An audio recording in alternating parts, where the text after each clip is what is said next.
Hello students, welcome back to account classes. आज की इस वीडियो में हम आपको double entry book keeping accounting for companies इस बुक से सबसे पहला चैप्टर कंपनी अकाउंट्स के बारे में आपको बताना चाहेंगे। आप हमारे इस वीडियो को ध्यान से देखें, अंत तक देखें, लाइक करें, शेयर करें और अगर आप नए हैं तो सब्सक्राइब करें ताकि हमारे लेटेस्ट अपडेट आप तक पहुंचते रहें। चलिए हम टॉपिक को शुरू करते हैं। बहुत ही इम्पॉर्टेंट टॉपिक है और ये 20 मार्क की बुक है। इसको ध्यान से अगर किया जाए तो 20 में से 20 मार्क्स आ जाते हैं।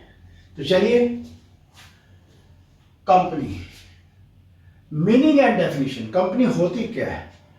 Company or a joint stock company is an association of persons form and registered under companies act. Companies act में जो कंपनी को रजिस्टर्ड होती है उसे हम कंपनी कहते हैं। अकॉर्डिंग टू एल एच हैने, प्रोफेसर एल एच हैने ने कंपनी की डेफिनेशन दी है कि company is an artificial person created by law having a separate entity with A perpetual succession and A common seal. ये कंपनी की एक बहुत ही सिंपल और बहुत ही फेमस डेफिनेशन है। तो इसी डेफिनेशन में से हम कंपनी के फीचर्स बनाएंगे कि कंपनी के क्या क्या फीचर्स होते हैं, कंपनी के क्या क्या कैरेक्टरिस्टिक्स होते हैं। तो company is an artificial person created by law having a separate entity perpetual succession and A common seal. तो सबसे पहला कंपनी का फीचर हुआ आर्टिफिशियल पर्सन।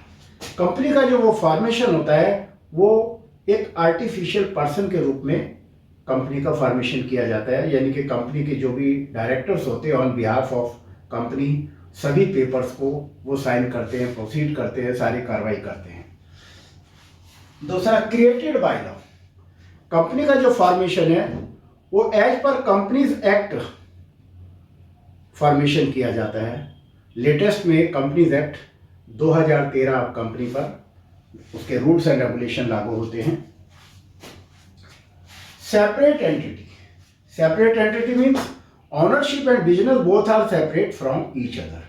कंपनी की जो ऑनरशिप है और बिजनेस दोनों एक दूसरे से सेपरेट होते हैं। और नेक्स्ट इसमें होता है perpetual succession. What do you mean by perpetual succession? Perpetual succession means company will run for indefinite period. There is no effect on the life of company. अगर किसी शेयर होल्डर कोई firm को छोड़कर चला जाता है या फर्म को ज्वाइन करता है तो कंपनी की लाइफ पर कोई इसका इफेक्ट नहीं पड़ता।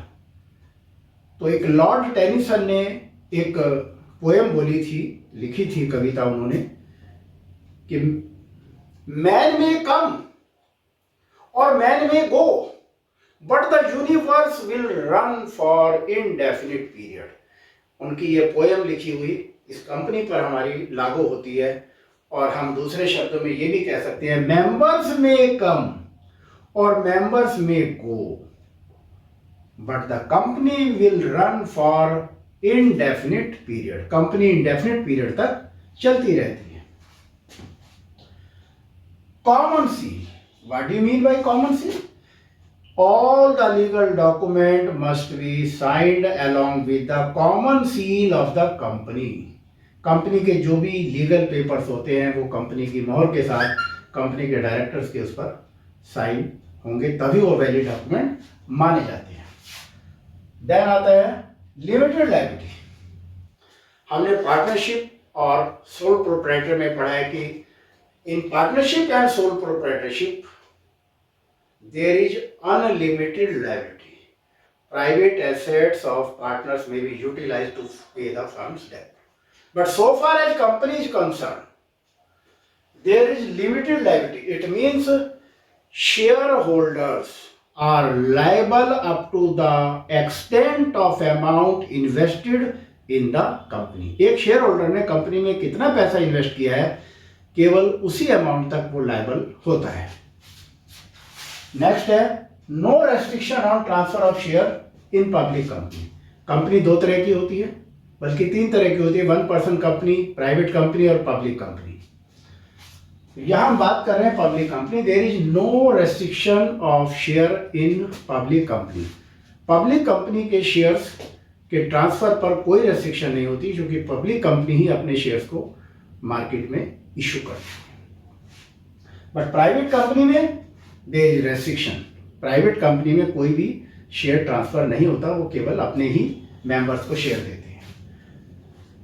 Number of members in private company minimum 2 and maximum 200, but in public company minimum 7 and maximum no limit. यानी कि जितने भी शेयर कंपनी इशू करती है उतने ही तक वो कितने ही मेंबर कंपनी के बन सकते हैं। कंपनी की डेफिनेशन के बाद एक बहुत ही इंपॉर्टेंट पॉइंट आता है कि कंपनी कितने तरह की होती है। तो कंपनी 3 तरह की होती है। Number 1% company, number 2 private company, number 3 public company. 1% company क्या होता है? 1% company means a company which has only 1 person as a member. इसमें केवल एक ही पर्सन मेंबर होता है and its paid up capital is not more than 50 lakh. दूसरी कंपनी आती है private company. A private company is a company which write private limited word it's with its name. There are minimum 2 members and maximum 200. It can start its business after incorporation. एक private company जो है incorporation के बाद अपना कारोबार शुरू कर सकती है। अब आता है public company. A public company are those company which are not private company. एक पब्लिक कंपनी वो है जो प्राइवेट कंपनी नहीं है। There are minimum 7 members and maximum no limit. कितने भी मेंबर हो सकते हैं। It can not start after its business after incorporation. They have to take another certificate, that is certificate of commencement of business. After getting this certificate a public company can start its business.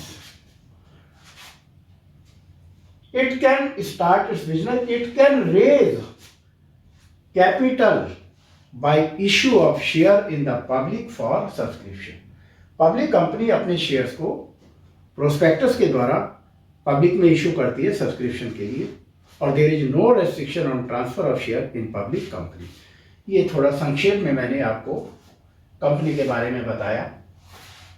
अब company कितने तरह के share issue कर सकती है? तो company 2 तरह के शेयर इशू कर सकती है। नंबर 1 है प्रेफरेंस शेयर और नंबर 2 है इक्विटी शेयर्स। प्रेफरेंस शेयर क्या होते हैं? Preference shares have 2 right. Preference shares के 2 राइट होते हैं। Number 1 right to receive dividend on fix rate. उन्हें अपने शेयर्स पर dividend means profit on share, उनको प्रॉफिट ऑन शेयर या डिविडेंड रिसीव करने का राइट होता है। दूसरा right to receive repayment of capital on winding up of company. जब कंपनी वाइंडिंग अप होती है यानी कि कंपनी बंद होती है, उस वक्त उन्हें अपनी कैपिटल को लेने का राइट होता है। और यहां पर डिविडेंड फिक्स रेट पर दिया ही जाता है, ये हमने बता दिया है। दूसरा है equity share capital. Equity share capital क्या था? Equity shares are those shares where dividend is not paid at fixed rate. Company dividend means profit on share. तो कंपनी फिक्स रेट पर डिविडेंड नहीं देती। They have voting right in the annual general meeting of the company. Equity share holders को company की annual general meeting में participate करने का right होता है। और इक्विटी शेयर्स में रिस्क फैक्टर ज़्यादा होता है तो प्रॉफिट भी ज़्यादा होता है। प्रेफरेंस शेयर्स में रिस्क फैक्टर कम होता है क्योंकि उनको तो एक फिक्स रेट पर डिविडेंड मिलता रहता है। तो इस तरीके से आज हमने कंपनी के चैप्टर की शुरुआत की है और कंपनी के बारे में जो इम्पॉर्टेंट बातें हैं, उनकी डेफिनेशन, कंपनी में कितने तरह के शेयर होते हैं, कंपनी कितने तरह की होती है, इनके बारे में थोड़ा थोड़ा आपको संक्षेप में ब्रीफ में बताया। आपको हमारा ये वीडियो कैसा लगा आप शेयर करें, सब्सक्राइब करें ताकि हमारे लेटेस्ट अपडेट आप तक पहुंचते रहे। Thank you.